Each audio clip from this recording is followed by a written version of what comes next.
और जम्मू कश्मीर में 10 साल बाद विधानसभा चुनाव होने वाले हैं, जिसे लेकर के तारीखों की घोषणा कर दी गई है और इसी के साथ कांग्रेस ने नेशनल कॉन्फ्रेंस के साथ गठबंधन भी कर लिया है। बिल्कुल, और इसी के साथ अब कई सवाल भी खड़े होते दिखाई दे रहे हैं, जहां अमित शाह ने 10 सवाल पूछ लिए हैं कि उन मुद्दों को लेकर कांग्रेस खड़ी दिखाई दे रही है या नहीं। अब वो 10 सवाल कौन से हैं, किन मुद्दों की बात हो रही है, रिपोर्ट में आप समझिए।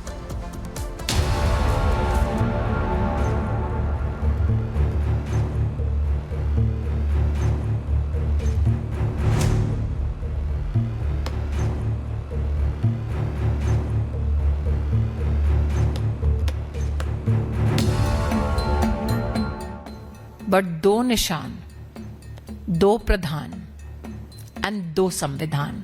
नेशनल कॉन्फ्रेंस देशद्रोही है और अगर वो देशद्रोही हैं तो उनको गिरफ्तार करके जेल में डालिए।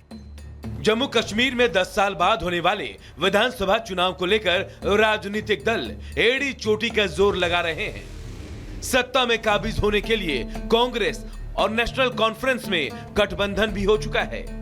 केंद्रीय गृह मंत्री अमित शाह ने जम्मू कश्मीर के आगामी विधानसभा चुनाव के मद्देनजर कांग्रेस और नेशनल कॉन्फ्रेंस के बीच गठबंधन होने पर कांग्रेस पर सवाल खड़े कर दिए और स्पष्ट करने को कहा कि क्या कांग्रेस अनुच्छेद 370 बहाल करने के अब्दुल्ला परिवार के चुनावी वादे का समर्थन करती है। शाह ने एक्स पर एक लंबे पोस्ट में आरोप लगाया कि सत्ता के लालच में बार बार देश की एकता और सुरक्षा के साथ खेलने वाली कांग्रेस पार्टी ने जम्मू कश्मीर चुनाव में अब्दुल्ला परिवार के नेशनल कॉन्फ्रेंस के साथ गठबंधन करके फिर से अपने मंसूबे देश के सामने रख दिए हैं। अमित शाह ने कांग्रेस और राहुल गांधी से 10 सवाल पूछे हैं। क्या कांग्रेस नेशनल कॉन्फ्रेंस के जम्मू कश्मीर में फिर से अलग झंडे के वादे का समर्थन करती है? क्या J&K के लिए अलग झंडे के समर्थक हैं? क्या राहुल गांधी और कांग्रेस पार्टी धारा 370 और आर्टिकल 35A को वापस लेने के लिए जम्मू कश्मीर को फिर से अशांति और आतंकवाद के युग में धकेलने के JKNC के निर्णय का समर्थन करती है? जम्मू कश्मीर में धारा 370 की बहाली के समर्थक हैं? क्या कांग्रेस कश्मीर के युवाओं के बदले पाकिस्तान के साथ वार्ता करके फिर से अलगाववाद को बढ़ावा देने का समर्थन करती है? क्या कांग्रेस पार्टी और राहुल गांधी पाकिस्तान के साथ LOC ट्रेड शुरू करने के नेशनल कॉन्फ्रेंस के निर्णय के साथ फिर से बॉर्डर पार से आतंकवाद और उसके इस इकोसिस्टम का पोषण करने का समर्थन करते हैं? क्या कांग्रेस आतंकवाद और पत्थरबाजी की घटनाओं में शामिल लोगों के परिजनों को फिर से सरकारी नौकरी में बहाल करने, आतंकवाद, दहशतगर्दी और बंद के दौर को फिर से लाने का समर्थन करती है? इस गठबंधन से कांग्रेस पार्टी का आरक्षण विरोधी चेहरा सामने आया है। क्या कांग्रेस दलितों, गुज्जर, बकरवाल और पहाड़ियों के आरक्षण को समाप्त कर फिर से उनके साथ अन्याय करने के लिए JKNC के वादे के साथ है? J&K में दलितों, गुर्जरों का आरक्षण खत्म करेंगे? क्या कांग्रेस चाहती है कि शंकराचार्य पर्वत, तख्ते सुलेमान और हरि पर्वत कोहे मारन के नाम से जाने जाएं? क्या शंकराचार्य और हरि हिल का नाम बदलने देंगे? क्या कांग्रेस जम्मू कश्मीर की अर्थव्यवस्था को एक बार फिर से भ्रष्टाचार की आग में झोंककर पाकिस्तान समर्थित गिने चुने परिवारों के हाथों में सौंपने का समर्थन करती है? क्या J&K में भ्रष्टाचार की वापसी चाहते हैं? क्या कांग्रेस पार्टी JKNC के जम्मू और घाटी के बीच भेदभाव की राजनीति का समर्थन करती है? जम्मू और घाटी के बीच भेदभाव वाली राजनीति करेंगे? क्या कांग्रेस और राहुल गांधी कश्मीर को ऑटोनॉमी देने की JKNC की विभाजनकारी स्वायत्तता के नाम पर विभाजनकारी राजनीति करेंगे? जब देश के गृह मंत्री ने कांग्रेस पर निशाना साधा तो बीजेपी भी कांग्रेस पर हमलावर हो गई। स्मृति ईरानी ने तो कांग्रेस पर एक के बाद एक कई गंभीर आरोप लगा दिए। Does the Congress party believe not in one constitution but 2 निशान, 2 प्रधान and 2 संविधान? The unholy alliance gives rise to many a question. Not only the people of Jammu Kashmir, but the entire nation. BJP के हमलावर होने के बाद कांग्रेस और NC में भी घमासान मच गया। कांग्रेस नेता राशिद अलवी तो नेशनल कॉन्फ्रेंस का बचाव करते हुए ये कह गए कि अब्दुल्ला परिवार बीजेपी से ज्यादा देशभक्त है, तो नेशनल कॉन्फ्रेंस के नेता कह रहे हैं कि गठबंधन को लेकर बीजेपी का डर और बौखलाहट है। नेशनल कॉन्फ्रेंस देशद्रोही है और अगर वो देशद्रोही हैं तो उनको गिरफ्तार करके जेल में डालिए। उन्हें चुनाव में क्यों हिस्सा लेने दे रहे हैं हम? उनके ग्रैंडफादर शेख अब्दुल्ला अगर ना होते तो कश्मीर पाकिस्तान का हिस्सा बन गया होता। शेख अब्दुल्ला थे जिन्होंने कश्मीर को पाकिस्तान में जाने से रोका है। मेरा मानना है कि फारूक अब्दुल्ला, उमर अब्दुल्ला अमित शाह जी से ज़्यादा देशभक्त हैं। नेशनल कॉन्फ्रेंस और कांग्रेस की ये जो इंडिया अलायंस बना है जम्मू कश्मीर के अंदर, मैं समझता हूँ कि ये जितनी बुखलाहट अब बीजेपी शो कर रही है या कांग्रेस पे अटैक कर रही है, उसका मेन मुद्दा यही है कि साहब, क्योंकि नेशनल कॉन्फ्रेंस और कांग्रेस जो है जम्मू कश्मीर के अंदर एक फोर्स बन के उभर रही है, इसीलिए वो परेशान है। जाहिर है 10 साल बाद हो रहे जम्मू कश्मीर का विधानसभा चुनाव सभी राजनीतिक दलों के लिए प्रतिष्ठा का सवाल बन गया है, लेकिन तय तो जनता को ही करना है कि वो बदलाव चाहती है या फिर परिवारवाद की राजनीति करने और आतंक का समर्थन करने वालों का वो साथ देगी। Bureau report, Republic Bharat.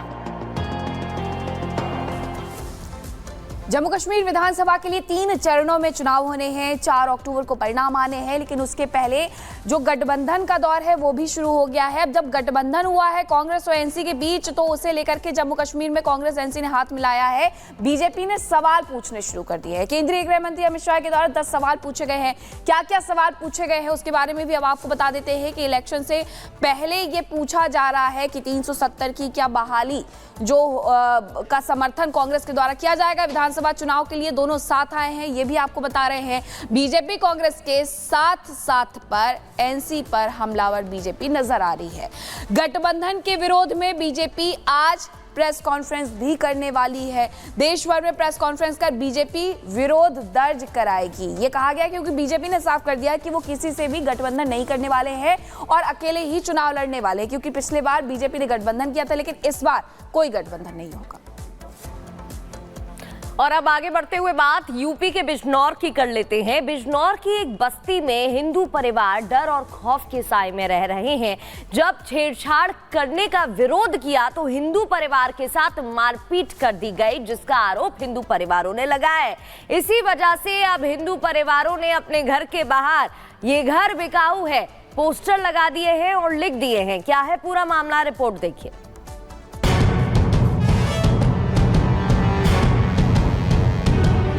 बहुत परेशान करते थे हमें। हिस्से बेच कर कहीं और ले लेंगे जब हमें चैन नहीं दे रहे ये। अब घर से निकाल के मारेंगे तो बताओ क्या करेंगे हम? यहाँ रहेंगे या बेचेंगे इसे? हमारी कोई सुनवाई नहीं हो रही है तो हम इसको यही हमारे पास चारा दिख रहा है। यूपी की एक मुस्लिम बहुल बस्ती में हिंदू परिवारों को बांग्लादेशी हिंदुओं जैसा हाल कर देने की धमकी दी जा रही है। एक बेटी के साथ छेड़छाड़ के बाद जब उसका विरोध हुआ तो मुस्लिम युवकों ने उसके घर पर चढ़ाई कर दी।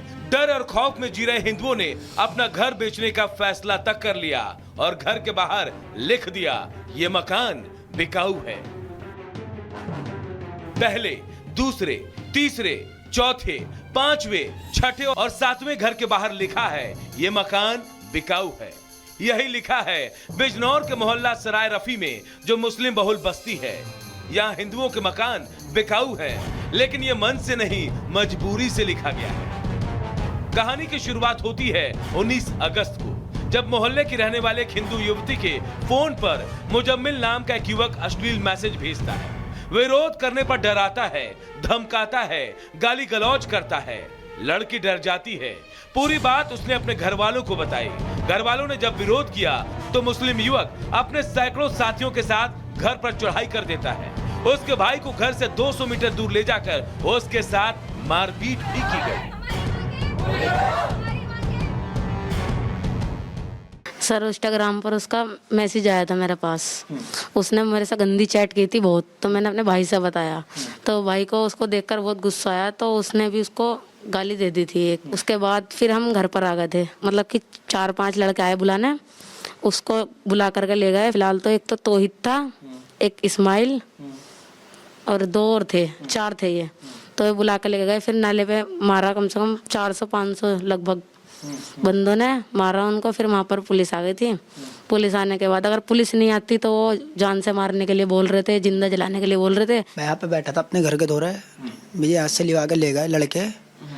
नू कह रहा तुम्हारा फैसला कराएंगे, हमारे यहाँ का कोई वो है मेंबर गुड्डू, तो वो कहते तुम्हारा फैसला कराएंगे। मुझे ले गए, पहले मस्जिद के दौरे मारा, फिर मुझे नाले पे मारा।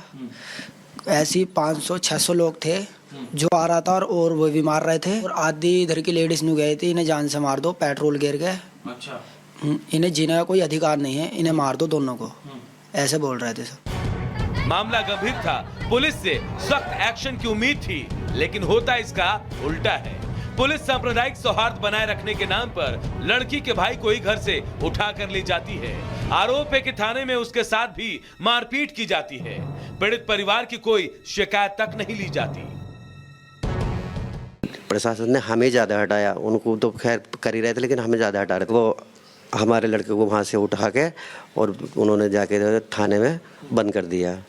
हम लोग इधर से गए तो वो हमारी कोई सुनवाई नहीं हुई। वहाँ पे थाने में 150-200 लोग उनके मौजूद थे वहाँ पे, और उनकी कार्रवाई हो गई, मुकदमा लिखा गया, और हमारी कुछ नहीं हुआ। हमें तो भगा दिया गया वहाँ से, कोतवाल साहब ने भगा दिया, बोले कल आइयो। अगले दिन को हम थाने गए तो हमारी कोई सुनवाई नहीं हुई। उसके बाद में फिर हम एसपी साहब के यहाँ बिजनौर गए। बिजनौर जाने के बाद में हमने प्रार्थना पत्र दिया।